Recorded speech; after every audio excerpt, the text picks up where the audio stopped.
Olá, meus queridos, boa noite. Nós vamos iniciar mais uma videoaula. Hoje vamos falar de aposentadoria especial, parte 13 da disciplina de segurança do trabalho 2.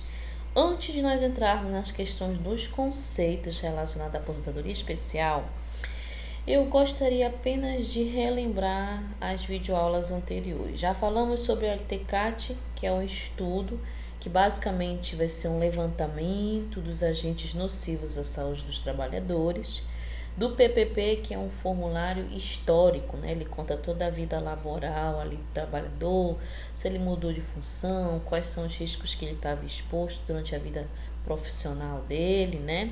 A relação importante que eles possuem por se tratar estar inseridos dentro de uma lei previdenciária. E hoje nós vamos tratar da aposentadoria especial. O que seria essa aposentadoria especial? Então aqui nada melhor do que salientar a respeito dos riscos ambientais. Bem, a maioria de vocês já estão bem assim informados com relação aos riscos ambientais, mas nós temos aí alguns colegas que estão iniciando o curso agora, estão um pouquinho perdidos, mas a gente vai já começar a melhorar aí o entendimento. Riscos ambientais ao qual o trabalhador pode estar envolvido no ambiente de trabalho, ele pode ser o químico, conforme mostra o grupo 1, ele pode ser o físico, grupo 2, ou pode ser o biológico, que é o grupo 3. Professora, são todos esses agentes, são todos os agentes que estão no risco químico, físico e biológico? Não é todos os agentes. Dependendo da atividade e desse estudo realizado, né, através do LTCAT e tudo mais, a empresa vai ter que manter ali, claro, o LTCAT, como eu falei anteriormente, atualizado. Dentro desse estudo, ela vai contemplar, por exemplo, agente químico, por exemplo. Vamos imaginar que você trabalha numa indústria de GLP, o gás de cozinha, gás liquefeito do petróleo. O que acontece? Você lá é pintor. Então, o pintor, ele trabalha pintando, utilizando uma pistola, e chama de pistola, mas ela tem um outro nomezinho, que ele fica ali pintando aqueles botijões de gás, né? Os botijões de gás, eles saem, são distribuídos, eles voltam, né, lá para o fabricante, eles têm que passar por um processo aí de manutenção. Essa manutenção também envolve a pintura. Então você, como pintor, tem que trabalhar dentro de uma cabine fechada para evitar que aquela substância química se espalhe no ambiente. Tá, outras pessoas não terão contato com essa substância, mas você terá contato com ela. Mesmo que você utilize máscara, utilize luva, toda a proteção necessária, ainda assim, você pode desencadear uma doença relacionada à parte respiratória, uma doença cancerígena. Você está entendendo? Então, basicamente é isso. Esse exemplo que eu estou lhe dando. Lá do agente físico, nós temos o calor. Hoje tem muitas atividades que acontecem a céu aberto, que as pessoas ficam expostas ao sol, como, por exemplo, as pessoas que trabalham na limpeza pública, na limpeza, no recolhimento dos lixos da sua casa, da nossa residência. Essas pessoas, elas ficam no sol, né? Eles têm que usar um fardamento manga longa, né? A gente sabe que o calor, ele desidrata, ele causa uma série de problemas, assim, pode também causar problema de pele, né? Inclusive até o câncer de pele, dependendo da atividade dele, pode ser caracterizar doença ocupacional ou não, isso pode variar muito, mas estou dando como exemplo dentro do risco físico, entendeu? Então, assim, são várias atividades que existem na indústria que a gente poderia citar como exemplo, colocando esses exemplos para vocês entenderem, para quem está chegando agora, como é que funciona essa questão dos agentes dentro do ambiente de trabalho. Por que é importante preencher o PPP? Por que é importante o técnico de segurança estar acompanhando ali a atualização do LTCAT anualmente? Para saber se os agentes mudaram, se a concentração dele aumentou, se a intensidade dele aumentou daquele agente, se precisa entrar com uma ação, um EPI diferente, comprar um novo EPI, ou mudar, fazer uma mudança no layout, ou fazer inserir alguma proteção coletiva. Vocês, profissionais de segurança, é que tem que estar atento nisso. Quem tem que saber o que tem, por exemplo, eu falei na aula anterior o que tem que constar no LTCAT. Você, técnico de segurança, precisa saber o que tem que constar no LTCAT. Tem que ter o nome da empresa, sim, CNPJ, endereço, localização. Tem que ter tudo isso? Tem. E você tem que verificar se realmente possui. Se não está errado, por exemplo. E você tem que contestar se esse caso esteja errado. Aí, quando a gente fala desses agentes, olha aqui, os físicos envolvem calor, frio, tem atividades que são realizadas no frio, como em câmeras frigoríficas, por exemplo, né? Pressões anormais, quem trabalha abaixo do nível do mar, né? Os mergulhadores é um exemplo. Umidades, ambientes úmido, radiação ionizante, não ionizante, atividades que envolvem serviço de solda, vibrações. Tudo isso aqui, gente, é risco físico. Para quem não sabe, professora, quem é esse tal de físico? É esses carinhas aqui embaixo. É esse tal de calor, esse frio. Esses carinhas aqui são os agentes que fazem parte desse grupo físico e ele é na cor verde. E os químicos?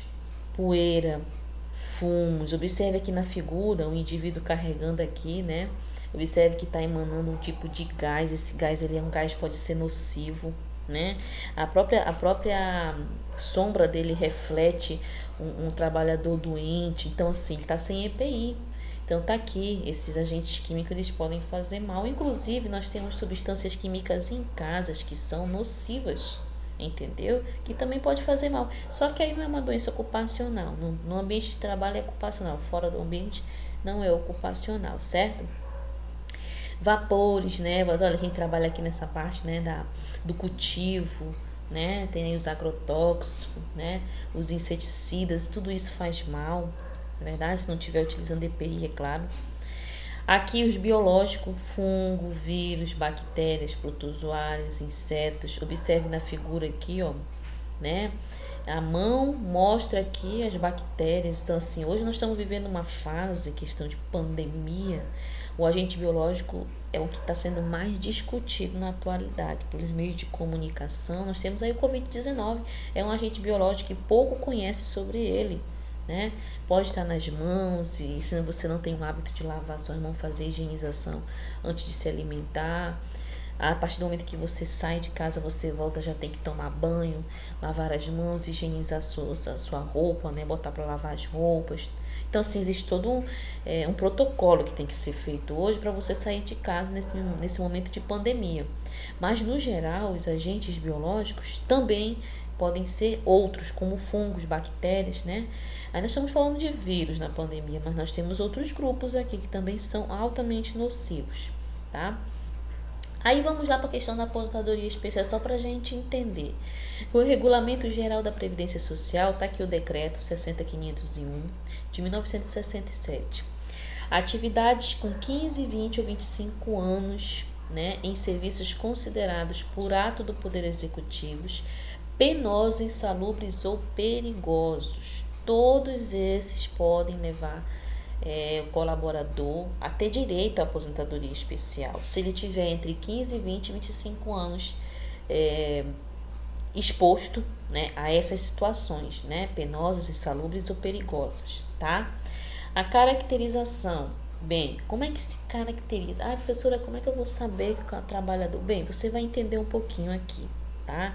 Você não precisa assim, você é generalista, então você vai entender um pouquinho. Comprovação do tempo de trabalho permanente, não ocasional nem intermitente. Então, ele tinha que desenvolver aquela atividade permanentemente, não é temporário. Hoje ele faz, amanhã ele não faz, passa 2 dias ou 3 dias ele faz novamente. Não é isso, tá? Comprovação de exposição a agentes nocivos químicos, físicos e biológicos ou associação de agentes prejudiciais à saúde ou integridade física. Proibição de conversão de tempo de serviço comum em especial, mas a conversão de especial em comum. Então, o que acontece? Houve umas mudanças na lei. Se ele trabalhasse 15 anos, vamos supor que ele trabalhasse 10 anos, né, ali exposto a um agente nocivo, que pode causar ali um câncer, desencadear uma doença grave, e que ele tem, por lei, direito à aposentadoria, ou melhor, ele poderia ter direito à aposentadoria especial. Então, o que acontece?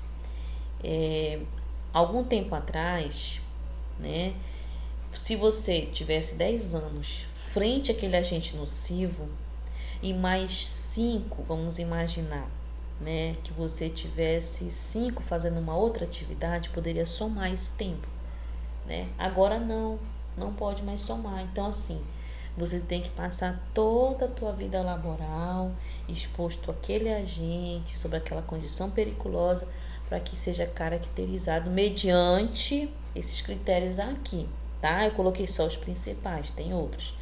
Vedação assegurada que recebe aposentadoria especial de continuar ou retornar ao exercício da atividade sujeita a agente nocivo.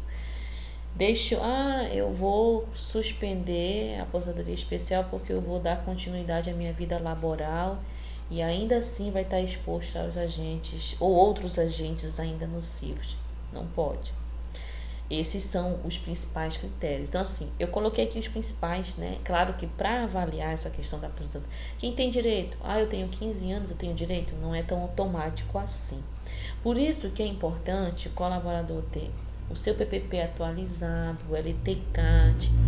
Estes são bases de informação para que tanto seja preenchido o PPP, o LTCAT, os programas também, quanto também o trabalhador sair da empresa e levar o PPP dele e lá junto à Previdência Social é que vai ser analisado se ele tem direito ou não, tá? A lei ela deixa um pouco em aberto algumas situações, mas isso tem que ser analisado, tem que ser estudado pela perícia médica da Previdência Social. Não é o técnico de segurança que vai dizer que ele tem direito, ou o engenheiro, tá?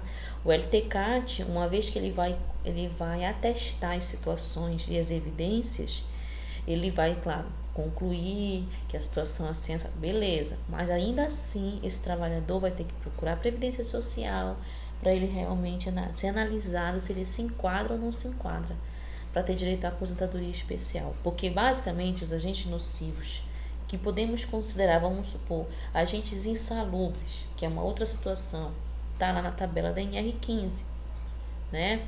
Mas existem outros agentes que são cancerígenos, que podem não estar na tabela da NR15, mas que a Previdência Social reconhece como sendo um potencial de desencadear uma doença mais grave. Isso que é importante a gente analisar, tá? Bem, eu espero que vocês tenham entendido. Dúvidas, me procurem. WhatsApp, horário comercial de segunda a sexta-feira, por favor, ou pelo portal Proesc durante a noite, a partir das 18h30 até as 21h30. Mandem mensagem, podem questionar, tirar dúvidas de vocês, não tenham vergonha. Dificuldade, dúvida sempre vai existir, mas a gente está aqui para tentar ajudar da melhor forma possível, tá bom? Forte abraço e até mais.